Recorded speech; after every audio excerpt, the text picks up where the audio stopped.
इस particular programme में हम एक एरे ऑफ कैरेक्टर्स जिसे हम सी में स्ट्रिंग्स कहते हैं, दूसरे एरे ऑफ कैरेक्टर्स में कैसे कॉपी किया जाए, इसके बारे में एक छोटा सा कोड द्वारा आपको हम समझाएंगे। सबसे पहले हमने क्या कर दिया, एक maximum capacity of array define कर दिया, मैक्स 50। यहाँ पे हमने पहला एरे डिक्लेयर कर दिया org 50 कैपेसिटी का, और उसके अंदर एक इनिशियल वैल्यू दे दिया भीमताल रॉक्स। अगला है हमारा कॉपी, जिसमें भीमताल रॉक्स हमें कॉपी करना है। इसके लिए हम क्या करेंगे, इस प्रोग्राम में फंक्शंस और पॉइंटर्स द्वारा कैसे भीमताल रॉक्स को कॉपी के अंदर कॉपी करना है, ये हम आपको समझाएंगे। तो अगर आप ऊपर यहाँ देख सकते हैं, मेक अ कॉपी एक फंक्शन है, यूजर डिफाइंड फंक्शन, जो एक एरे ऑफ कैरेक्टर्स इनपुट ले रहा है और दूसरा पैरामीटर होगा पॉइंटर टू ए एरे। ये दोनों का मतलब एक ही है, मतलब this is equal to this. Although ये दो पैरामीटर्स है, ये भी पॉइंटर, पहले केस में भी पॉइंटर पास हो रहा है, दूसरे केस में भी एड्रेस ही पास हो रहा है। अब मैं क्या करूंगा, मेक कॉपी लिखूंगा और यहाँ पे ओरिजिनल और कॉपी बाय एड्रेस पास कराऊंगा, और जैसे वापस आएगा मैं एक मैसेज प्रिंट करूंगा, ठीक है, value in copy is %s/n और कॉपी एरे डालूंगा।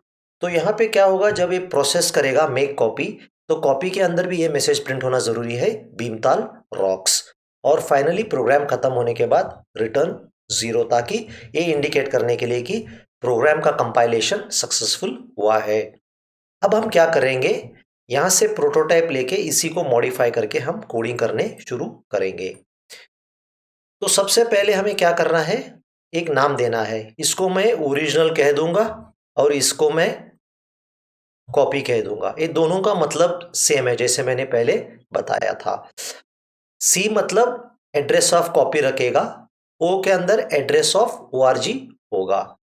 अब मैं कैसे कर रहा हूं, एक इंटीजर वेरिएबल आई डिफाइन करूंगा जिसका इनिशियल वैल्यू 0 होगा।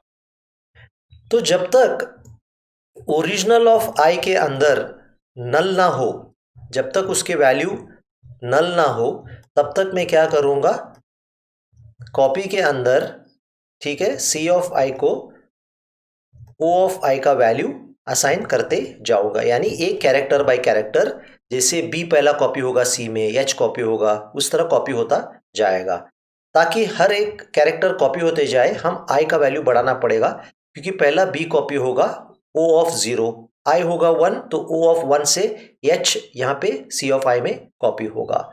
तो ऐसे ही कॉपी होके कंप्लीट होगा। लेकिन हमने एक चीज नोटिस करनी पड़ेगी, हमने last null character C of I में हम कॉपी नहीं कर पाते, क्योंकि हमारा टर्मिनेटिंग कंडीशन क्या है, O of I not equal to null. तो इसी कारण अब हम क्या करेंगे, सी ऑफ आई का लास्ट कैरेक्टर जो होगा उसे हम नल ऑटोमेटिकली करवाएंगे यहाँ पे हमारे कोड द्वारा। तो अब क्या होगा, सी ऑफ आई भी नल से टर्मिनेट होगा।